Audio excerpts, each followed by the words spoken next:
All welcome back to Victory exams academy. இந்த வீடியோவில் நம்ம எதை பற்றி பார்க்க போகிறோம் அப்படின்னா, கண்ணதாசன் அவர் நம்மளுக்கு டிஎன்பிசி சிலபஸில், அதாவது ரிவைஸ்டு சிலபஸ் 2025 நம்மளுக்கு கொடுத்துருக்கக்கூடிய டாபிக் வந்து கண்ணதாசன். ஸோ அவரோட ஒர்க்ஸ் எல்லாம் நம்மளுக்கு 6 to 12th எங்கெங்கே நியூ புக்ஸ் அண்ட் ஓல்ட் புக்ஸில் கவர் ஆகுதோ அது நம்ம இந்த வீடியோக்கான கிளாஸஸில் பார்க்க போகிறோம். ஸோ இன்னைக்கு பார்க்கக்கூடிய தலைப்பு வந்து கண்ணதாசன். ஸோ அது பார்த்தீங்கன்னா உங்களுக்கு நியூ புக்கில் ஃபர்ஸ்ட் 7th கவர் ஆகுது. டேர்ம் வைஸ் பார்த்தீங்கன்னா உங்களுக்கு 7th 3rd டேர்மில் வந்து மழைப்பொழிவு அப்படிங்கிற லெசன் வந்து கவர் ஆகுது.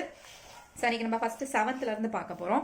ஸோ ஃபர்ஸ்ட் டைட்டிலே பார்த்தீங்க அப்படின்னா மழைப்பொழிவு. நுழையும் முன்னில் என்ன சொல்லியிருப்பாங்க அப்படின்னா, உலக மக்கள் வந்து சாதி மதம் மொழி இது எல்லாத்தையும் பார்க்காம எல்லாரும் ஒன்றா வந்து வாழணும். வாழ்க்கை தரம் அப்படிங்கிறது சாதி மதம் மொழி இனம் இது எல்லாத்தையும் கலைஞ்சு ஒரே ஒரு தமிழ் மொழி அப்படிங்கிற அந்த இனத்தை மட்டும் நம்ம பார்த்து அதில் வந்து நம்ம வந்து இணைவோம் அப்படின்னு வந்து சொல்றாரு.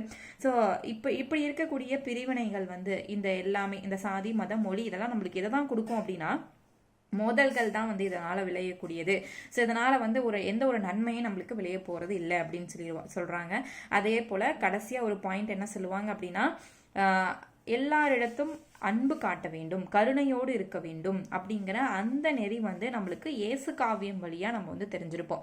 ஸோ இந்த இயேசு காவியம்ங்கும் போது நீங்க டைரக்டா வந்து கிறிஸ்துவ மதத்துல இருக்கக்கூடிய அந்த நூல், அதாவது தேம்பாவணி நீங்க நினைச்சிடக்கூடாது. தேம்பாவணி வந்து வீரமாமுனிவர் எழுச்சிருப்பாரு. ஸோ அது வேற. ஸோ இந்த இயேசு காவியத்தோட ஆசிரியர் வந்து யாருன்னு பார்த்தா கண்ணதாசன். ஸோ கண்ணதாசன் எழுதின இயேசு காவியத்தோட ஒரு கான்செப்ட் என்ன, அதோட மெயின் பேசிக் கான்செப்ட் என்ன, அதுல எதை பத்தி சொல்லியிருப்பாரு அப்படின்னு பார்த்தோம்னா, எல்லோரிடமும் அன்பு காட்டி அமைதியாக வாழ வேண்டும் அப்படிங்கிறது தான் இந்த இயேசு காவியத்தோட ஒரு எய்ம்னு வச்சுக்கலாம். அதுதான் வந்து மைய கருத்து அப்படின்னு சொல்லி நம்ம வச்சுக்கலாம். அப்போ இந்த இயேசு காவியத்தின் மைய கருத்து எல்லாரிடமும் அன்பு காட்டி அமைதியாக வாழ்க்கையை வந்து எப்படி நம்ம வாழணும் அப்படிங்கிறது. ஸோ அதில் இருக்கக்கூடிய ஒரு சின்ன ஒரு பாட்டை வந்து நம்மளுக்கு இங்கே பாடமாக வந்து நம்மளுக்கு 7th வந்து கொடுத்துருக்காங்க. இப்போ கண்ணதாசனுக்கு சிறப்பு என்ன அப்படின்னு பார்த்தோம்னா, கண்ணதாசன் நீங்கள் நிறைய கேள்விப்பட்டிருப்பீங்க. அவர் வந்து திரைப்பட பாடல்களுக்கு நிறைய பாடல்கள் வந்து எழுதி கொடுத்துருப்பாரு. அவரோட பாடல்கள் ரொம்ப ஃபேமஸாகவும் இருந்திருக்கு. கண்ணதாசன் அப்படின்னாலே தத்துவ பாடல்கள் வந்து நம்ம நிறைய கேட்டிருப்போம். அப்போது இந்த கண்ணதாசனோட பாடல்களை நம்ம வந்து படிக்கும் போதே எளிமையான வார்த்தைகளை தான் யூஸ் பண்ணியிருந்திருப்பாரு. அந்த பாட்டுலேயும் சரி, அந்த வார்த்தைகளுக்கு நம்ம எந்த ஒரு டிக்ஷனரி எடுத்தோ இல்லை அதுக்கு சொல்லும் பொருளும் பார்த்தோ கண்டுபிடிக்கணுங்கிற அவசியமும் இருக்காது. ஸோ அப்போ எளிமையான நடையிலையும் எளிமையான எழுத்து சொற்களையும் எளிமையான மொழிகளிலும் பாடல்களை வந்து இயற்றியவர் யார் அப்படின்னு கேட்டாலும் நம்ம எந்த டவுட்டும் இல்லாமல் கண்ணதாசன் எழுதலாம். ஸோ அது வந்து உங்களுக்கு பின்னாடி நூல்வெளியில் உங்களுக்கு அதுவுமே ஒரு பாயிண்டாக கொடுத்துருப்பாங்க. இதெல்லாமே இம்பார்ட்டன்ட் பாயிண்ட்ஸ் வந்து தரவாக வந்து நம்ம பார்த்துக்கணும். ஸோ ஃபர்ஸ்ட் வந்து பாடல் நம்ம ஒரு வாட்டி வாசிச்சிருவோம். வாசிக்கும் போதே அதுக்கான அர்த்தம் வந்து உங்களுக்கு புரிஞ்சிடும். அதுக்கப்புறம் இதுக்கான பொருள் வந்து என்ன கொடுத்துருக்காங்க அப்படின்னு பார்ப்போம். சாந்தம் உடையோர் பேரு பெற்றவர் என தத்துவமும் சொன்னார், இந்த தாரணி முழுவதும் அவர்களுக்கு உரியது, தலைவர்கள் அவர் என்றார். இப்போ ஒரு இதை நல்லா புரிஞ்சுக்கணும். இதுல ஃபுல்லாவே பேசுறது என்னன்னா அமைதி, அன்பு காட்டுதல், அன்பு காட்டுறது தான் சிறந்த அறம் அப்படின்னு சொல்லுவாரு. அதே போல அமைதியாகவும் வாழ்க்கையை வந்து வாழணும், சாந்த குணம் வந்து எந்த அளவுக்கு முக்கியம் அப்படிங்கிறது தான் இந்த பாடல்லையும் நம்ம வந்து ஃபுல்லாவே பார்க்க போறோம். அப்ப சாந்த குணமுடையவர்களுக்கு எதெல்லாம் கிடைக்கும், எப்படியெல்லாம் அவங்கள வந்து சீரும் சிறப்புமா நம்ம பார்ப்போம் அப்படின்னு அந்த சாந்த குணமுடையவரை தான் வந்து ஒப்பிட்டு ஓமையா வந்து இந்த பாடல் முழுவதும் பாடியிருப்பாங்க. ஸோ அதை மைய கருத்தா வச்சுக்கிட்டு நீங்க பாட்டை படிங்க. அப்ப சாந்த குணம் உடையவர்களுக்கு எதுதான் வந்து அவங்களுக்கு பேரு பெற்று தரும் அப்படின்னா, அந்த சாந்த குணம் தான் அவங்களுக்கு பேரு பெற்று தரும். இப்போ ஒரு மனிதனுக்கு எது முக்கியம்? சாந்த குணம் முக்கியம். இந்த தாரணி உலகம் முழுவதும் அவர்களுக்கு உரியதாகிவிடும், தலைவர்கள் அவர் என்றார். அப்போ யாருக்கெல்லாம் அந்த குணம் இருக்கோ அவங்க தான் பிற்காலத்தில் இந்த உலகத்தின் தலைவரா வந்து சிறந்து நிற்பாங்க அப்படின்னு சொல்றாங்க. அடுத்து, மாந்தரின் வாழ்வில் தேவைப்படுவது சாந்தம். மாந்தர்னா மனிதர்கள் வாழ்வில் தேவைப்படுவது எதுதான்? சாந்தம் தான் என்றார். அது மண்ணையும் ஆளும் விண்ணையும் ஆளும் மகத்துவம் பார் என்றார்.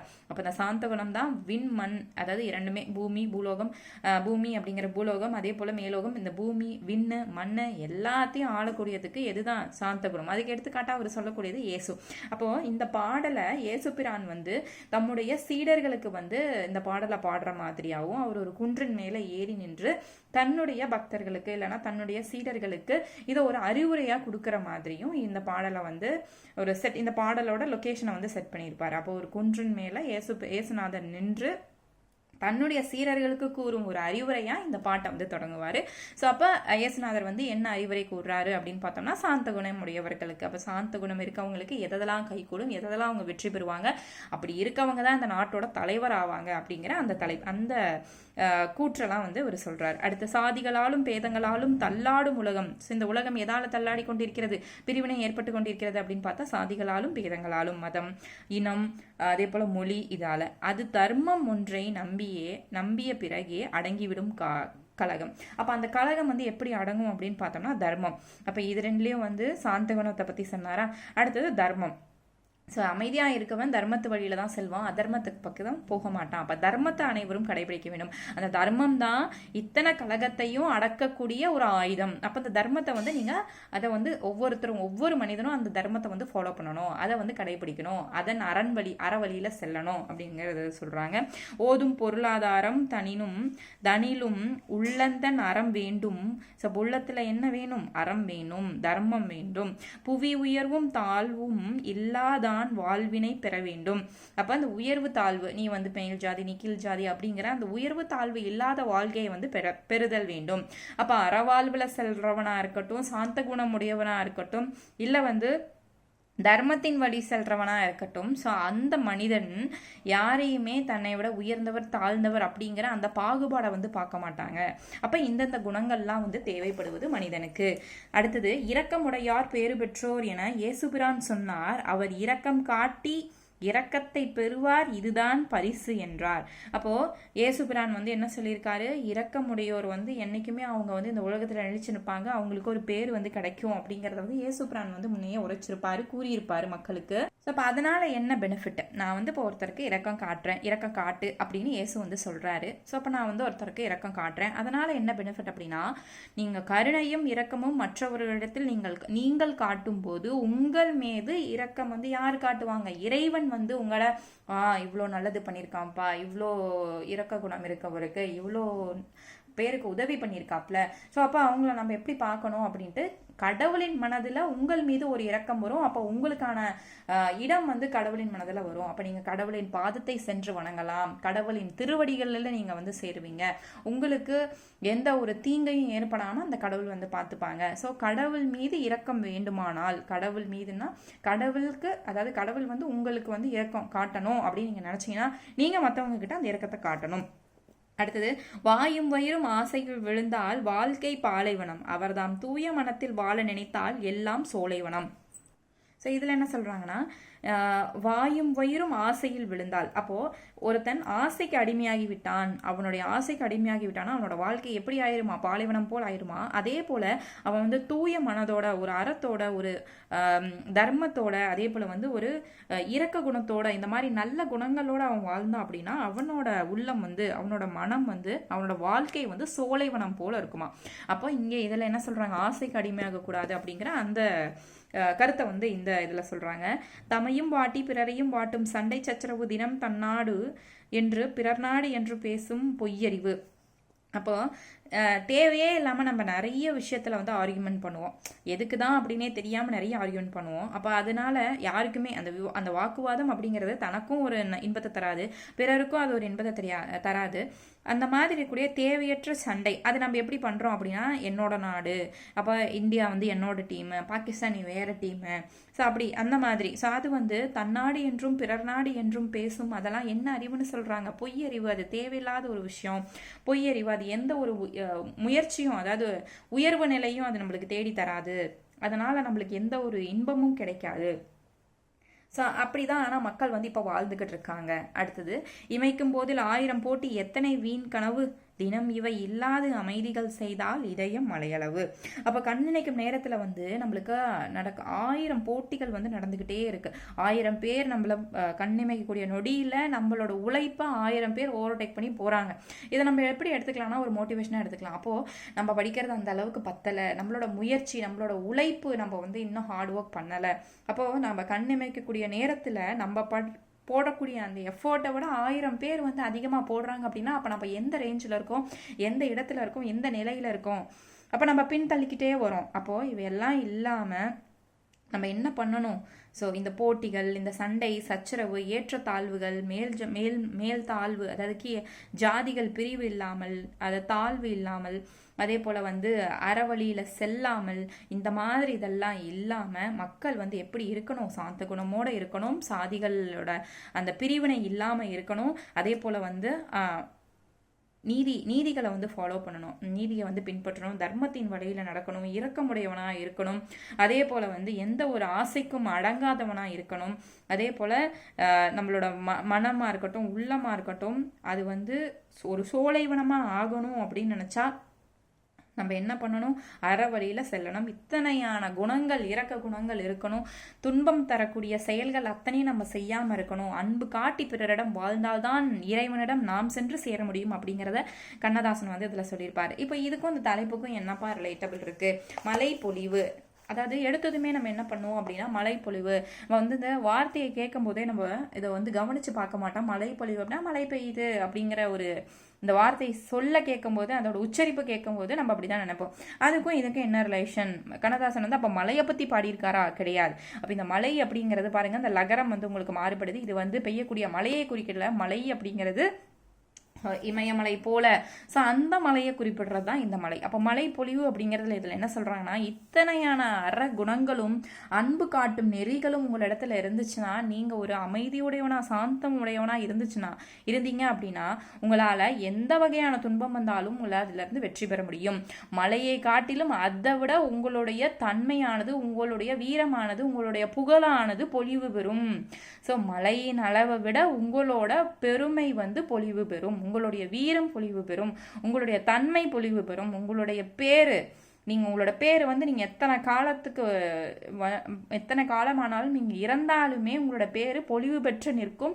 அதோட அந்த அழகு குன்றாது. மலையின் அளவை விட உங்களோட பேர் அப்படிங்கிற நீங்கள் வந்து இந்த உலகத்தில் எடுத்த அந்த பேர் அப்படிங்கிறது நிலைச்சு நிற்கும் அப்படிங்கிறது அந்த மலைப்பொழிவில் கண்ணதாசன் வந்து குறிப்பிட்டிருக்காரு. ஸோ இதை தான் உங்களுக்கு பாடலின் பொருள் இருக்கும், இதை வாட்டி வாசிச்சுக்கலாம். அடுத்தது பார்த்தீங்க அப்படின்னா உங்களுக்கு நூல்வழி, இது ரொம்ப முக்கியம். ஸோ கண்ணதாசனோட இயற்பெயர் வந்து முத்தையா. இவர் வந்து கவியரசு என்றும் சிறப்பு பெயராலும் அழைக்கப்படுகிறார். அப்போ இயற்பெயர் முத்தையா, சிறப்பு பெயர் கவியரசு.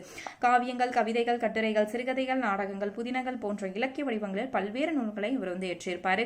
ஏராளமான திரைப்பட பாடல்களையும் இவர் ஏற்றிருப்பார். இவர் தமிழக அரசவை கவிஞராகவும் இருந்திருப்பார். அப்போ தமிழக அரசவை கவிஞரா எந்த ஆண்டு இருந்திருக்காரு அப்படிங்கிறத நீங்கள் எக்ஸ்ட்ரா எனக்கு தேடி அந்த எந்த ஆண்டுலேருந்து எந்த ஆண்டு வரைக்கும் தமிழக அரசவை கவிஞராக கண்ணதாசன் வந்து பங்கு பெற்றிருப்பாரு அப்படிங்கிறத நீங்க வந்து எனக்கு கமெண்ட்ல கீழே பின் பண்ணுங்க. அடுத்து இயேசுவின் வாழ்க்கை வரலாற்றையும் அவரது அறிவுரையை கூறும் நூல் வந்து என்ன நூல்? இயேசு காவியம். அப்ப அந்த இயேசு காவியம் அப்படிங்கிற அந்த நூல்ல இருக்கக்கூடிய ஒரு சிறு தலைப்பு தான் வந்து மலைப்பொழிவு அப்படிங்கிற அந்த பகுதியில இருந்து நம்மளுக்கு ஒரு பாடல்கள் இங்க வந்து கொடுத்துருக்காங்க. இது வந்து 7th உங்களுக்கு கவர் ஆகி முடிஞ்சிருச்சு. ஸோ அடுத்தது நம்ம பார்க்கக்கூடியது 10th கவர் ஆகக்கூடிய காலக்கணிதம் பார்க்க போறோம். அடுத்து 10th ஸ்டாண்டர்டில் உங்களுக்கு இயல் 8 வந்து கவர் ஆகுது. காலக்கணிதம் 189வது பக்கத்தில் இருக்குது. இது வந்து உங்களுக்கு நியூ புக்கில் தான் இருக்குது. ஸோ இது பார்த்தீங்க அப்படின்னா இந்த காலக்கணிதம் ஆசிரியர் கண்ணதாசன். ஸோ இதில் என்ன சொல்லியிருப்பாரு, நுழைவு முன்னில் என்ன சொல்லியிருப்பாங்க அப்படின்னு பார்த்தோம்னா, ஒரு கவிஞன் அப்படிங்கிறவன் யாரு? ஸோ காலத்தை வெல்லக்கூடிய திறன் பெற்றவன் கவிஞன். ஏன் அப்படி சொல்கிறாங்க அப்படின்னா, இப்போ கவிஞன் எத்தனையோ ஆண்டுகளுக்கு முன்னாடி படைச்ச ஒரு படைப்பை நம்ம இப்போ படிக்கிறோம். அந்த கவிஞனை நம்ம இப்போ நினைவு கூறுறோம். அப்போ எத்தனையோ காலம் கழித்தும் அவனுடைய பெருமை, அவனுடைய பேரு இன்னைக்கும் நிலைத்து நிற்குது. அப்போ காலத்தை வென்றவனாக யாரெல்லாம் காலத்தை வென்றவன் அப்படின்னு சொன்னால் நான் வந்து கவிஞனை சொல்லுவேன் அப்படின்னு சொல்லி கண்ணதாசன் வந்து சொல்லுவார். சப கவிஞன் அப்படிங்கிறவர் யாரு? ஸோ அவனோட குணம் என்ன, அவனோட பணி என்ன, அவனோட மனம் என்னும் வயலில் சொல்லோர் உழவனாக, அதை அப்போ ஒரு உழவன் வந்து என்ன செய்யறான், ஒரு நிலத்தை வந்து அதில் இருக்கக்கூடிய களையெல்லாம் பிடுங்கிட்டு அதில் ஏறு உழுதுட்டு மண்ணை வந்து செழுப்பாக்கிட்டு அதுக்கப்புறம் தேவையான உரத்தை இட்டு அதுக்கப்புறம் அதில் பயிரிட்டு அதில் வரக்கூடிய விளைச்சலை அவனுக்கு வந்து இன்னும் தருது. அப்போ இத்தனைப்பட்ட துயரத்தையும் கஷ்டத்தையும் உழைப்பையும் போட்டதுக்கு அப்புறம் தான் அவனுக்கு ஒரு பயன் கிடைக்குது. அப்போ எந்த ஒரு விஷயமே நம்ம அதில் வந்து கடினமான விஷயமா இருந்தாலும் சரி, எளிமையான விஷயமா இருந்தாலும் சரி, உங்களின் உழைப்பு எந்த அளவுக்கு இருக்கு அப்படிங்கிறது முக்கியம். அப்போ இங்கே அசால்ட்டா போதும் இன்னைக்கு ஒரு அரை நிலம் நம்ம வந்து உழுதுட்டோம், என்ன நாள் கழிச்சு அதை உழுதுக்கலாம்னா அது இயற்கை சீற்றத்தினாலே நாளைக்கு மழை வந்துடலாம், நம்ம இன்னைக்கு பண்ண உழுவு எல்லாமே வந்து அது வேஸ்ட்டாக போகலாம். அப்போது காலத்தை நம்ம என்றைக்குமே வந்து வேஸ்ட் பண்ணிடக்கூடாது. காலம் அப்படிங்கிறது ரொம்ப முக்கியமான ஒரு விஷயம். அந்த காலம் இன்னைக்கு கிடைக்குது அப்படின்னா கிடைக்கக்கூடிய காலத்தை நம்ம பயன்படுத்திக்கணும். இன்னைக்கு கொஞ்ச நேரம் நம்ம ரிலாக்ஸ் பண்ணிக்கலாம், நாளைக்கு அதே டைமுக்கு நான் இன்னொரு மணி நேரம் எக்ஸ்ட்ரா படிக்கிறேன் அப்படின்னு வச்சாலுமே கூட அந்த ஒரு மணி நேரத்தில் நம்மளுக்கு வேறு ஏதாவது ஒரு ஒர்க் வந்து வந்துடும், எமர்ஜென்சி சுச்சுவேஷன் ஏதாவது வந்துடும், இல்லை ஏதோ ஒரு வேலையினால அது வந்து தடைபட்டுரும். அப்போது அந்த காலம் நம்மளுக்கு எப்போ கிடைக்குதோ அதை கிடைக்கக்கூடிய காலத்தை நம்ம யூட்டிலைஸ் பண்ணிக்கணும். ஸோ அதை நம்ம வேஸ்ட் பண்ணிடக்கூடாது. அதே போல தான் ஒரு கவிஞன். ஸோ அந்த கவிஞன் வந்து உழவர் எப்படி வந்து ஒரு வயலை வந்து உழுது செம்மைப்படுத்தி சீர்படுத்தி இது பண்ணுறாரோ அதே போல் ஒரு கவிஞன் ஒரு கவிதையை படிக்கும் போதோ ஒரு பாடலை படிக்கும் போதும் தெளிவு பெறாமல் இருக்கக்கூடிய அவன் மனம் வந்து அமைதியாகணும், தெளிவாகணும். இப்போ நாங்கள் கண்ணதாசன் பாட்டை எடுத்துக்கோங்களேன், எல்லா பிரச்சனைக்குமே ஒரு சொல்யூஷன் வந்து அந்த பாட்டில் இருக்க மாதிரி கொடுத்துருப்பாரு. ஸோ மனம்னா இப்படி தான் இருக்கும், குடும்பம்னா இப்படி தான் இருக்கும், வீடுனா இப்படி தான் இருக்கும், தனி சண்டை சச்சரவுகள் இருக்கும், அப்போ நம்ம எப்படி இருக்கணும் அப்படிங்கிறதுக்கான எல்லா தெளிவான விளக்கத்தையும் எல்லா மனிதனோட வாழ்க்கையில் ஏற்படக்கூடிய ஒரு சூழ்நிலையுமே அவரோட பாட்டுக்குள்ளே அடங்கிடும் அப்படின்னு நம்ம பார்க்கலாம். ஸோ நம்ம நிறைய பாடல் வந்து கேட்டிருப்போம். ஸோ அதே போல தான் இதுலேயும் சொல்கிறார். இப்போ கவிஞன் யார் அப்படின்னு காலக்கணிதம் கருப்படு பொருளை உருபட வைப்பேன். அப்போ கவிஞன்னா யார்? காலத்தையும் தாண்டி என்ன பொருளை வந்து சொல்லணும் அப்படின்னு நினைக்கிறோமோ அந்த பொருளை வந்து நான் உரைப்பேன், மக்களிடத்துல நான் கொண்டு செல்வேன். புவியில் நானோர் புகழுடை தெய்வம், பொன்னினும் விலைமிகு பொருளின் செல்வம். அப்போ புவியில நானே ஒரு புகழுடை தெய்வமா இருக்கேன். தெய்வமா அப்படின்னா ஒரு தெய்வத்தின் வழி என்ன, மக்களை வந்து ஒரு அரசனோட வழி என்ன, மக்களை வந்து செவ்வனே கொண்டு செல்லக்கூடிய அந்த வழி வந்து மன்னன் வந்து செய்யக்கூடிய வழி. அதாவது மன்னன் வந்து மக்களை எப்படி ஒரு இன்ப துன்பங்கள்ல தாங்கி அதாவது துன்பத்துல இருந்து அவங்கள மீட்டு எப்படி ஒரு நல் வழியில வந்து கொண்டு செல்றாரோ அதே போல வந்து ஒரு கவிஞனின் ஒர்க்கானது ஒரு நூலானது அதை எடுத்துக்கிட்டோம்னா அதுல அறநூல்களா இருக்கட்டும் தத்துவங்களா இருக்கட்டும் மக்களுக்கு என்ன மாதிரியான கருத்துக்களை கொண்டு செல்லணுமோ அதுக்கான வழியை நான் வந்து செஞ்சுட்டு இருக்கேன். அப்போ என்னோட என்ன பொறுத்த வரைக்கும் கவிஞன் அப்படிங்கிறவன் பொன்னினும் விலை மிகுந்த பொருளின் செல்வம். கவிஞன் தான் ஒரு சிறப்பான ஒரு செல்வம், வேற எந்த செல்வமும் தேவையில்லை, கவிஞன் தான் இருக்கிறதுலே சிறந்த செல்வம் அப்படிம்பாரு. இவை சரி என்றால் இயம்புவனதெல்லாம் தொழில், இவை தவறென்றால் எதிர்ப்பதேன் வேலை. அப்போ இது சரி அப்படின்னா என்னோட தொழிலை நான் இதே கண்டினியூ பண்ணுவேன், இது சரிதான். காலத்தை கடந்து செய்திகளை ஒரு கவிஞன் வந்து ஒரு ஜென்ரேஷன்லேருந்து இன்னொரு ஜென்ரேஷனுக்கு ஒரு மக்களிடமிருந்து பல மக்களுக்கு கொண்டு செல்கிறான் அப்படிங்கிறது சரினா என்னோட தொழிலை நான் பெருமையாக நான் அதை வந்து தொடர்ந்து செஞ்சுக்கிட்டே இருப்பேன், மக்களுக்கு நிறைய கருத்தை கொடுத்துக்கிட்டே இருப்பேன், நிறைய பாடல்களை படிச்சுக்கிட்டே இருப்பேன். ஆனால் அது தவறு அப்படின்னு சொன்னாங்க அப்படின்னா, இல்லைப்பா நீ சொல்கிற தவறு, கவிஞன் வந்து இந்த மாதிரிலாம் கிடையாது அப்படின்னு சொன்னாங்கன்னா அப்போ நான் என்ன செய்வேன் அப்படின்னா அவங்களை எதிர்த்து நான் வந்து என்னோட போராட்டத்தை தொடருவேன் அப்படின்னு சொல்றாரு. அதே தான் ஆக்கல் அழித்தல், இங்கே வந்து 3 சொல்லியிருப்பாங்க, ஆக்கல் கொடுக்கறது அதே போல அழிக்கிறது, இம்மூன்றும் அவனும் யாவும் அறிந்தவை. ஸோ இந்த 3ம் கடவுளுக்கு உரித்தான் நம்ம சொல்லுவோம். அதே போல கவிஞனும் இதை தான் பண்றான், ஒரு விஷயத்தை உருவாக்குறான், அதை மக்களிடம் கொண்டு செல்றான். அது அழித்தல் அப்படின்னா இப்போ ஒரு அவனுக்கு தோன்றக்கூடிய கற்பனையில் நிறைய கற்பனைகள் வரும், அதில் தேவையில்லாததை அவன் அழிக்கிறான். அதே போல் மக்கள் மனதில் இருக்கக்கூடிய அவனோட பாடலை படிக்கும்போது அவன் மக்கள் மனதில் இருக்கக்கூடிய முயலாமை இயலாமை அதே போல் வந்து அந்த இருள் சூழ்ந்த அந்த இருளை வந்து விலக்கி அழித்து அவன் என்ன பண்ணுறான், ஒரு ஒளியை கொடுக்குறான், ஒரு இன்பத்தை கொடுக்குறான். அந்த படைப்பை படைக்கும் போது அவனுக்கு ஏற்படக்கூடிய இன்பம் அப்படியே அந்த படைப்பை வந்து படிக்கும்போது மக்களிடமும் அது ஏற்படணும் அப்படிங்கிறதுக்காக ஒரு சில வேலைகளை வந்து அந்த கவிஞன் வந்து செய்யறான். அப்ப ஆக்கல் அழித்தல் அதே போல வந்து இன்னொரு அழித்தல், இந்த 3மே கவிஞனுடைய ஒரு சிறந்த வேலை. அறிக செல்வர்ந்தங்கண் கையில் சிறைப்பட மாட்டேன், பதவி வாழும் பயப்பட மாட்டேன். ஸோ அப்போ எந்த செல்வந்தர்களும் எங்களை வந்து பிடிபட முடியாது, அதாவது காலத்தை வந்து பிடிபட முடியாது, காலத்தை யாராலும் பிடித்து வைத்திருக்க முடியாது. அதே போல கவிதையும் யார் கையிலும் பிடித்து வைத்திருக்க முடியாது. செல்வந்தர்கள் கையிலும் சிறைப்பட மாட்டேன் இந்த கவிஞன், பதவிகளுக்கும் பயப்பட மாட்டேன். ஸோ அது வந்து சொல்றாரு. பாசம் மிகுந்தேன் பற்றுதல் மிகுந்தேன். அப்போ நான் வந்து அடிபடையக்கூடிய ஒரே விஷயம் பாசம் மற்றும் பற்று, இது 2க்கு தான் அந்த கவிஞன் வந்து அடிபடைவான். ஆசை திருவன அனைத்தும் பற்றுவேன், உண்டாயின் பிறர் உண்டென தருவேன். ஸோ யாருக்கெல்லாம் வேணும் அப்படின்னு கேட்குறாங்களோ அவங்களுக்கு, இறந்து வரவங்களுக்கு ஸோ நான் வந்து என்னால் முடிஞ்ச வரைக்கும் நான் வந்து கொடுப்பேன். ஆசை திருவன அனைத்தும் பற்றுவேன். ஸோ என்னோட கற்பனைக்கு எனக்கு என்ன தோணுதோ அதை எல்லாத்தையுமே நான் வந்து ஃபாலோ பண்ணுவேன். அதை எனக்கு தோன்றுனதை நான் வந்து செய்வேன். தோன்றின கருத்தை வந்து நான் என்னால் எந்த ஒரு தடையும் இல்லாமல் நான் வந்து ஃப்ரீடமாக அதை வந்து கொடுப்பேன். இல்லாயின் எமர் இல்லாம் தட்டுவேன், வண்டாய் எழுத்து மலர்கள் அமர்வேன். அப்போ வந்து ஒரு வண்டு எப்படி மலரில் இருக்கக்கூடிய தேனை குடிக்குதோ அதே போல் நானும் என்ன பண்ணுவேன், வாய்ப்புற தேனை ஊர்பரந்தருவேன். ஸோ அப்போ என்னுடைய தேன் அப்படிங்கிறது என்னுடைய கவிதைகள். அப்போ என்னுடைய கவிதை மூலியமா, என்னுடைய நூல்கள் மூலியமா மக்களுக்கு நான் அந்த தேனை வந்து கொண்டு செல்வேன். பண்டோர் கம்பன் பாரதி சொல்லாத சில சொல்லிட முனைவேன். அப்போ கம்பனா இருக்கட்டும், பாரதியாரா இருக்கட்டும், பாரதிதாசனா இருக்கட்டும், இவர்கள் சொல்லாத கருத்துக்கள் பலவற்றை நான் சொல்ல முயல்வேன் அப்படின்னு சொல்லி கண்ணதாசன் வந்து சொல்லுவாரு. அதே போல புகழ்ந்தால் என்னுடல் புல்லரிக்காது, இகழ்ந்தால் என் மனம் இறந்து விடாது. ஸோ அப்போ நிறைய பேர் ஐயோப்பா இவரா சூப்பராக பாடுறாருப்பா, நிறைய கருத்தை சொல்கிறாரு, சிறப்பாக இவர் வந்து ரொம்ப பெரியவர் அப்படின்னு என்னை புகழ்ந்து பேசினாலும் நான் வந்து அதனால் ரொம்ப புகழ்ச்சி எனக்கு வந்து அது வந்து ரொம்ப புல்லரிக்காது அப்படின்னு சொல்கிறாரு. புல்லரிக்காது அப்படின்னு சொல்கிறாரு. ஸோ அப்போ வந்து ரொம்ப புகழ்கிறோம் அப்படின்னா ஸோ அதனாலையும் மயங்கி உட்கார்ந்துடக்கூடாது. இகழ்ந்தால் என்ன இருந்து அதை அப்போது நிறைய பேர் வந்து என்ன எப்படி பாடுறாங்க, இதில் என்ன கருத்து இருக்குது, இவர் என்ன அவ்வளோ பாடுறாரா. ஸோ இகழ்ந்தாலும் என் மனம் இறந்து விடாது. அவங்களோட இகழ்ச்சினாலையும் அவங்களோட வெறுப்புனாலையும் நான் வந்து இப்படியே வந்து உட்கார்ந்துட போகிறதில்ல. அப்போ அதிகமான புகழ்ச்சியும் நம்மளுக்கு வந்து அழிவை தான் தரும். அதே போல் இகழ்ச்சியும் வந்து நம்மளுக்கு துன்பத்தை தான் தரும். அப்போ எதையுமே கண்டுக்காமல் நம்மளோட ப்ரொஃபஷன் நம்ம ஒழுங்காக பண்ணுறோமா அப்படிங்கிறது நம்மளோட ஜஸ்டிஃபிகேஷன். ஸோ நம்ம மனதுக்கு ஏற்ற மாதிரி நம்ம அதை வந்து செஞ்சுட்டு போகலாம். வளமார் கவிதைகள் வாக்குமூலங்கள் இறந்த பின்னாலே எழுதுக தீர்ப்பு. ஸோ வளமார் கவிதைகள் வாக்குமூலங்கள் அப்படிங்கிறது, ஸோ அந்த கவிதை வந்து இறந்ததுக்கு பின்னாடியும் நிறைய பேருக்கு வந்து இப்போ ஒரு ஒர்க் எடுத்துக்கிட்டோம் அப்படின்னா அவங்க உயிருடன் இருந்த காலத்தை விட அவங்க இறந்ததுக்கு அப்புறம் அவங்களோட கவிதைகளை நம்ம அதிகமாக எடுத்து படிப்போம்.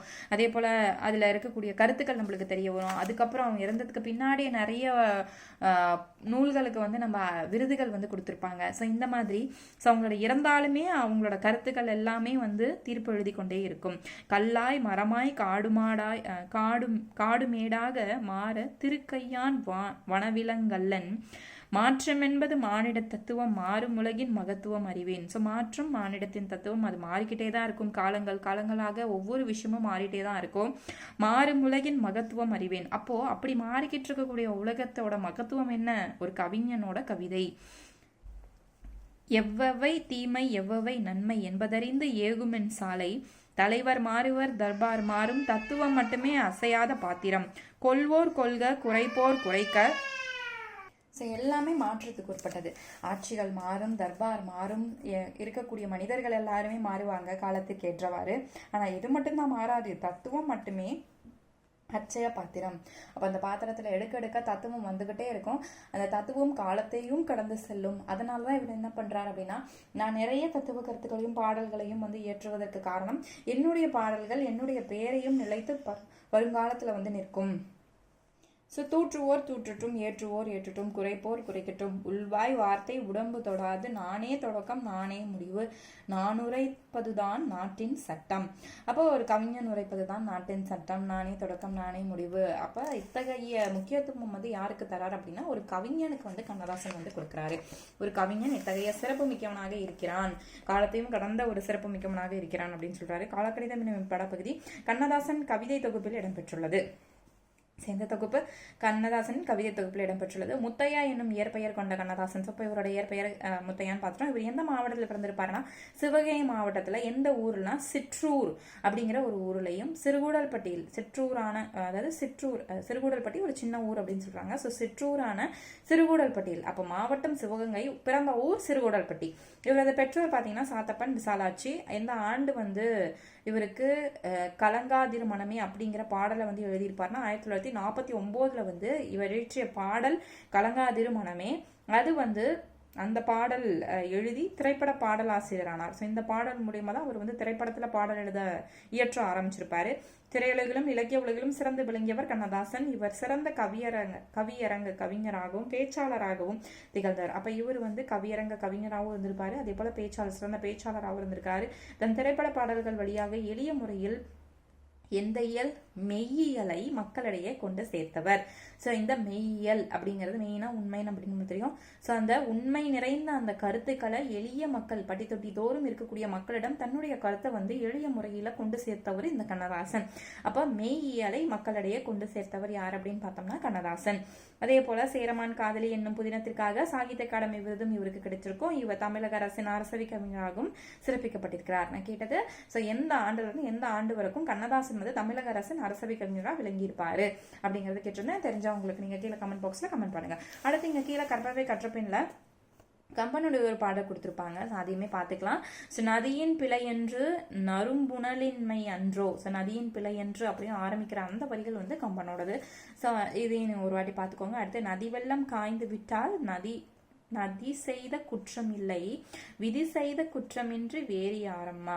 ஸோ நதி வெள்ளம் காய்ந்தால் அது நதியின் குற்றம் இல்லை, விதியின் குற்றம் அப்படின்னு பாடினது கண்ணதாசன் தான். பாருங்களேன், பாடல் வந்து எவ்வளவு இனிமையா எத்தகைய எதுகை மூனை எல்லாம் சேர்த்து எளிய வகையில பாடியிருப்பாரு கண்ணதாசன். ஸோ இதோட உங்களுக்கு 10th முடியுது. அடுத்தது பாத்தீங்கன்னா உங்களுக்கு 9th ஓல்டு புக்ல வந்து ஃபர்ஸ்ட் டேர்ம்ல உங்களுக்கு கவர் ஆகுது கண்ணதாசனோட ஒரு லெசன். அது வந்து பாத்தீங்கன்னா கண்ணதாசனின் கவியின்பம் அப்படிங்கிற லெசன் கவர் ஆகுது. அதை இப்ப நம்ம பாத்துருவோம். பாத்தீங்கன்னா உங்களுக்கு 7th அதாவது 9th ஃபர்ஸ்ட் டேர்ம்ல வந்து கவர் ஆகுது, ஓல்டு புக்ல கவர் ஆகுது கண்ணதாசனின் கவியின்பம். ஸோ இதுல வந்து உலகுக்கு உயிர் பாற்றலை வழங்கும் ஞாயிறு ஒருபோதும் மறைவதில்லை. ஞாயிறு எப்படியுமே மறையாது இல்லையா? ஸோ அதனை போன்ற இலக்கிய வளம் குளிக்கும் மொழிகளும் அதுல இருக்கக்கூடிய கவிஞர்களும் என்னைக்குமே வந்து மறையாம தான் இருக்காங்க. ஸோ கவிஞருக்கு என்னைக்குமே அழிவு கிடையாது. மொழிகளின் வழிகளுக்கு ஒளியூட்டி வருகின்றனர் கவிஞர்கள் அப்படின்னு சொல்றாங்க. அதே கவிஞர்கள் நிலைத்து நிற்கின்றார்கள் அப்படின்னு சொல்றாங்க. 20ஆம் நூற்றாண்டில் தனக்கென்ன ஒரு இடத்தை வந்து முத்திரையை வந்து பதித்தவர் கண்ணதாசன் அப்படின்னு சொல்லலாம். எளிய சொற்களை கொண்டு உள்ளத்தை மகிழ்விக்கும் பாடலை இயற்றிய பெருமை யாருக்கு உண்டு? கண்ணதாசனை கொண்டு. ஏற்கனவே நான் உங்களுக்கு சொல்லியிருந்தேன். ஸோ தமிழோட பொங்க இப்போ இந்த லெசன் வந்து ஃபுல்லாவே உங்களுக்கு பாடல்கள் கண்ணதாசன் பாடல்கள் இருக்கும். இதை நம்ம எப்படி எக்ஸாம் பாயிண்ட் ஆஃப் வியூ பார்க்கலாம் அப்படின்னா, இப்ப செந்தமிழை சொல்லெடுத்து இசை தொடுப்பேன் அப்படிங்கிற அந்த லைனை கொடுத்துட்டு இந்த வரிகள் யாருடையது? கண்ணதாசன் அப்படி கேட்க வாய்ப்பு இருக்கு. இல்லைனா இந்த வரிகள்ல கண்ணதாசன் வந்து என்ன கான்செப்ட சொல்ல வராரு, அதாவது தமிழ் உணர்வை சொல்றாரா, இல்ல வந்து கல்வி முக்கியத்துவம் கொடுத்து சொல்றாரா, இல்ல வந்து கவி இன்பத்தை வந்து முக்கியமா சொல்றாரா, இல்ல வந்து எதுகை மோனை அதாவது நயங்களை முக்கியமா சொல்றாரா அப்படின்னு கேட்பா. ஸோ அப்போ செந்தமிழை சொல்லெடுத்து இசை தொடுப்பேன் அப்படிங்கிறத தமிழ் உணர்வு பொங்க அவர் சொல்றாரு. அப்ப இதுல வெளிப்படக்கூடிய அந்த கான்செப்ட் அப்படிங்கிற தமிழ் உணர்வு. அதே தமிழ் தாய் மீது கொன்ற பற்றுக்காக அவர் பாடிய பாடல் கதிர் வெடித்து பிளம்பூலி கடல் கொதித்து சூடேற்றி முதுமை குப. அப்படிங்கிற அந்த பாடல் வந்து தமிழ் தாயின் பழமையை வந்து அவரு சூற்றாரு. அப்ப இந்த இடத்துல தமிழ் உணர்வுக்கு எடுத்துக்காட்டா இந்த வரிகளும், அதே போல தமிழ் தாயினோட வாழ்த்து, அதாவது தமிழ் தாயின் பழமையை வந்து அவ்வளோ பழமை மிக்க தாய் வந்து என் தமிழ் தாய் அப்படிங்கிற அந்த தமிழ் தாயோட பழமையை சொல்றதுக்கு இந்த வரிகள். அதே போல இந்த வரிகள் வாழ்க்கை என்றால் 1000 இருக்கும், வாசல் தோறும் வேதனை இருக்கும். ஸோ இதுல வாழ்வியல் சிந்தனை சொல்றாரு. என்னன்னா வாழ்க்கைனா அதுல வந்து இன்பம் துன்பம் எல்லாமே கலந்துதான் இருக்கும். ஸோ எல்லாமே கலந்துதான்ப்பா வாழ்க்கை அப்படிங்கிறது இந்த பாடல் மூலியமா அவர் வலியுறுத்துறாரு. அதே போல இப்பாடலில் உள்ள நம்பிக்கை நமக்கு உரமா இருக்கு, அறிவுக்கு வழித்தடமா இருக்கு அப்படின்னும் அழுத்தமாக பதிவு செய்யறாங்க இந்த நூல்ல. அடுத்து பசுமை மாறா நினைவுகள். எல்லாருக்குமே வந்து ஸ்கூல்ல படிச்ச நினைவா இருக்கட்டும், கல்லூரி கல்வி முடித்து செல்லும் போது வர நினைவா இருக்கட்டும், மாணவர்களுக்கு எல்லாமே அந்த நினைவு. அதுக்கு ஒரு பாட்டு பசுமை நிறைந்த நினைவுகளே பாடி திருந்த பறவைகளே. அப்படிங்கிற இந்த பாடல் மூலயமா அவரோட இந்த பசுமை மாறா நினைவு அப்படிங்கிறதுக்கு ஒரு எடுத்துக்காட்டா வந்து இந்த பாடல் கொடுத்திருக்காங்க. அடுத்து குழந்தையோட குறுகுடு நடந்து சிறுகை நீட்டி மழலை மொழி பேசும்போது குழந்தையே ஒரு கவிதையா நம்மளுக்கு தெரியும். குழந்தை முதல்ல அம்மான்னு கூப்பிடுறது ஒரு கவிதையா தெரியும். ஸோ அந்த மழலையின் மொழி வந்து ஒரு கவிதையா தெரியுது. அக்குழந்தையே உவமிக்கும் கண்ணதாசன் இந்த குழந்தைய வந்து ஊமைப்படுத்துற வகையில அப்ப ஒரு பாடல் பாடியிருக்காரு. முத்தான முத்தல்லவோ மிந்து வந்து முத்தல்லவோ. இது வந்து பாடல் வரிகள். ஸோ இது உங்களுக்கு பாட்டாவே இதெல்லாம் தெரிஞ்சிருக்கும். ஸோ அதையும் நீங்க வந்து பாத்துக்கங்க. ஸோ முத்தான முத்தல்லவோ அப்படிங்கிற அந்த இது வந்து உங்களுக்கு திரைப்பட பாடலாவே வந்திருக்கு. ஸோ முத்தான முத்தல்லவோ அப்படிங்கிற பாடல் வந்து குழந்தையின் அந்த அழகை அது ஒரு கவிதையா சொல்லியிருக்காரு. அடுத்து பொது உடைமைக்கு, அதாவது சுரண்டல் வறுமை ஆகின நீங்கி சமத்துவம் ஓங்கணும், பொது உடைமையா இருக்கணும் அப்படிங்கிறதுக்கான பாடலா எல்லாரும் எல்லாமும் பெற வேண்டும், இங்கு இல்லாமை இல்லாத நிலை வேண்டும், வல்லான் பொருள் விற்கும் தனி உடைமை நீங்கி வரவேண்டும் திருநாட்டில் பொது உடைமை அப்படிங்கிற பொது உடைமை கருத்தை சிறப்பா சொல்ற மாதிரியான பாடல்களை வந்து வெளியிட்டிருப்பாரு. அடுத்து பாத்தீங்க அப்படின்னா உழவர் பெருமக்கள் இல்லத்தே எழுகின்ற பல்வேறு ஓசைகள் இயல்பு தொடையும் இசை நயமும் ஒத்து ஒழுகின்றன. உழவர் பெருமக்களை பத்தி காலை மணியோசை, களத்துமணி நெல்லோசை, வாழை இலையோசை, வஞ்சிகையர் வளையோசை, தாளை மடவோசை, தாயர்த்தயிர் மத்தோசை, தாயரின் தயிர், அந்த தயிர் கடையிற மத்த ஓசை, அதே போல கோழி குரலோசை, குவியார், இதெல்லாமே வந்து ஓசைகள் நிறைய சொல்லியிருக்காரு. இதெல்லாம் உழவர் பெருமக்களின் இல்லத்திலும் மேலும் ஓசை அப்படின்னு சொல்லி இதுக்கு ஒரு பாடல். ஓசை என்னும் சொல்லை பலமுறை பயன்படுத்தி பொருள் நயமும் இசை நயமும் இணைத்து ஒரு பாடலை வந்து பாடியிருக்காரு. அதே போல சொல்லாட்சி. அப்போ நார்மலா இருக்கக்கூடிய ஒரு சொல்ல இந்த கவிஞன் வந்து என்ன பண்றான்னா அதை இன்னும் பெருமடங்கு மெழுகூட்டுறான், அதை வந்து தீட்டுறான். அந்த சொல்லை வந்து தீட்டி அந்த சொல் வந்து ஒளிரும் விதமா வந்து அந்த சொல்லை வந்து இது பண்றான். அப்போ ஒரு கவிதையில அந்த சொல்லை எப்படி பயன்படுத்துறான், அந்த சொல்லை எப்படி வந்து ஒளிர வைக்கிறான் அப்படிங்கிறது எல்லாமே ஒரு கவிஞன் கையில இருக்கு. அப்ப அந்த சொல்லாட்சி யாருக்கு பொருந்தும்? ஒரு கவிஞனுக்கு பொருந்தும். அதுக்கான பாடலா உண்மையை சொல்லி நன்மையை செய்தால் உலகம் உன்னிடம் மயங்கும், நிலை உயரும் போது பணிவு கொண்டால் உயிர்கள் உன்னை வணங்கும் அப்படிங்கிற அந்த பாடல்கள் மூலியமா சொற்களை எப்படி பயன்படுத்துறது அப்படிங்கறது அந்த சொல்லாட்சி வந்து வெளிப்படுது. அதேதான். ஸோ அப்போ ஒவ்வொன்றுக்கும் தனித்தனியான ஃபீல்டுக்கு ஒவ்வொரு பாடல் வந்து கண்ணதாசன் வச்சிருக்காரு. அடுத்து கண்ணதாசன் படைப்புகள சிறப்புகளும் பார்த்தோம்னா இவரோட இயற்பை முத்தையா அப்படின்னு பார்த்தோம். இவர் சிவகங்கை மாவட்டத்தில் சிறுகுணல்பட்டி அப்படிங்கிற ஒரு சிற்றூர்ல வந்து பிறந்திருப்பாரு. ஸோ எந்த ஆண்டு அப்படின்னு பார்த்தீங்கன்னா 24/6/1927 இப்போ பிறந்திருப்பாரு. பெற்றோர் வந்து சாத்தப்பன் விசாலிச்சு ஏற்கனவே பார்த்தோம்.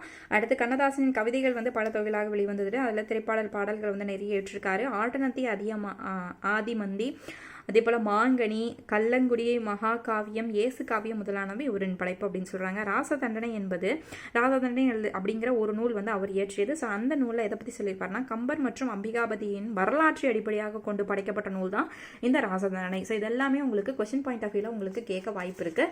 ஸோ ராசதண்டனை அப்படிங்கிறது அதோட கான்செப்ட் என்னன்னா யாரை பற்றி? கம்பர் மற்றும் அம்பிகாபதியை பற்றி பாடிய நூல் கண்ணதாசனுடைய சிறந்த நூல் அப்படின்னு சொல்லி.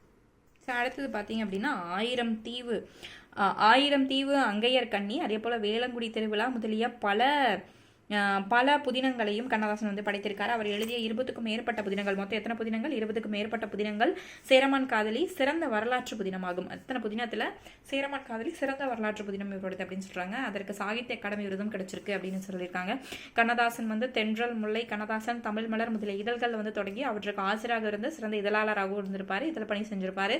கவிதையிலும், உரைநடையிலும், சொற்பொழிவிலும், திரைப்படத்துறையிலும் தமக்கென்ன ஒரு இடத்தை பிடித்தவர் கண்ணதாசன். ஒரு புதிய வழியினை வகுத்து கொண்டு தலை நிமிர்ந்து நின்றவர் கண்ணதாசன். அவருடைய கவிதைகள் வந்து என்னைக்குமே வாழ்ந்து கொண்டிருக்கும் அப்படின்னு சொல்றாங்க. நான் நிரந்தரமானவன், அழிவதில்லை, என் நிலையிலும் எனக்கு மரணம் இல்லை அப்படிங்கிறது கண்ணதாசனோட வரிகள். ஸோ அடுத்து பார்த்தீங்க அப்படின்னா இந்த நடுவண அரசு அப்படிங்கிறது தான் வந்து நிறுவனமான சாகித்ய அகாடமி ஆண்டுதோறும், நடுவண அரசனோட நிறுவனம் தான் சாகித்ய அகாடமி. அப்போ இந்த சாகித்ய அகாடமி ஆண்டுதோறும் இந்திய மொழிகளில் உள்ள சிறந்த இலக்கியங்களை தெரிவு செய்து விருது வழங்கும் நிறுவனமாக இருக்கிறது. அப்போ நடுவண அரசின் நிறுவனம் அப்படின்னு சொன்னா சாகித்ய அகாடமி எந்த அரசுக்குள்ள வருது? நடுவண அரசுக்குள்ள வருது. ஸோ அப்போ நடுவண அரசு தான் வந்து என்ன பண்ணுது? ஆண்டுதோறும் சிறந்த இலக்கியம் ஏதோ அதை வந்து செலக்ட் பண்ணி அவங்களுக்கு சாகித்ய அகாடமி விருது வழங்கிக்கிட்டு இருக்காங்க. ஸோ இதோட உங்களுக்கு கண்ணதாசன் வந்து முடியுது. அடுத்து உங்களுக்கு 11th விடுதலை விளைத்த உரிமை அப்படிங்கிற ஒரு பாட்டு இருக்கு. ஸோ அந்த பாடலும் வந்து உங்களுக்கு நான் மெட்டீரியல் அட்டாச் பண்ணியிருக்கேன். ஸோ அது பார்த்தீங்க அப்படின்னா உங்களுக்கு பாடல் வரிகளை படித்தாலே உங்களுக்கு வந்து மீனிங் வந்து புரியும். அதுக்கு வந்து பின்னாடி வந்து சொல்லும் பொருளும் கிடையாது. ஸோ அப்போ வந்து அந்த பாடல் வரிகளை பார்த்துக்கோங்க. இது வந்து ஓல்ட் புக் அப்படிங்கிறனால அந்த அளவுக்கு நீங்கள் டெத்தாக போக தேவையில்ல. அதில் இருக்கக்கூடிய அறிஞர் பொருள், அதே போல் அதில் உங்களுக்கு கவர் ஆகக்கூடிய இலக்கணம்னு ஒரு 4 கொடுத்துருப்பாங்க. பண்பு தொகை, பெயரச்சம். ஸோ இது மட்டும் தான் கொடுத்துருப்பாங்க. அப்போ நீங்கள் பார்க்க வேண்டியது அந்த 11th உங்களுக்கு விடுதலை விளைத்த உரிமை. ஸோ அதில் உங்களுக்கு கவர் ஆகக்கூடிய அறிஞர் பொருள் மற்றும் இலக்கண குறிப்பு மட்டும் நீங்கள் பார்த்தா போதும். பாடலை ஒரு வாட்டி வாசிச்சு பார்த்துக்கோங்க. அந்த பாடலின் வரிகளை தொடக்கத்தை கேட்டு அது யாருடையது அப்படின்னு கேட்க வாய்ப்பு இருக்குது. அதை வாசிக்கும் போதே அதில் வந்து உங்களுக்கு கண்டென்ட் வந்து தெரிய வரும். அப்போ அதில் ஃபுல்லாக என்ன பாடியிருப்பார் அப்படின்னா தனக்கு கிடைத்த உரிமை. அப்போ விடுதலை நம்மளுக்கு வாங்கினதுக்கு அப்புறம் அந்த விடுதலையில எனக்கு கிடைத்த உரிமை என்ன? அப்போ உறவுகளோடு நம்ம எப்படி இருக்கணும்? உறவுகளை வந்து சேர்க்கணும். உறவு மூலியமாக தான் நம்மளோட உரிமை வந்து தலைக்குது. அப்போ அந்த உரிமையை அனைவரும் நிலைநாட்ட வேண்டும் அப்படிங்கிறது தான் அந்த விடுதலை உரிமை அப்படி இதில் வந்து சொல்லியிருந்திருப்பாரு. விடுதலையில் விளைத்த உரிமை அப்படின்னு வந்து சொல்லியிருந்திருப்பாரு. ஸோ அதையும் நீங்கள் வந்து பார்த்துக்கோங்க. ஸோ அடுத்த கிளாஸில் வந்து உங்களுக்கு தாராபாரதி மற்றும் உங்களுக்கு காகிதமில்லர் வந்து கவர் ஆயிரும். தேங்க்யூ.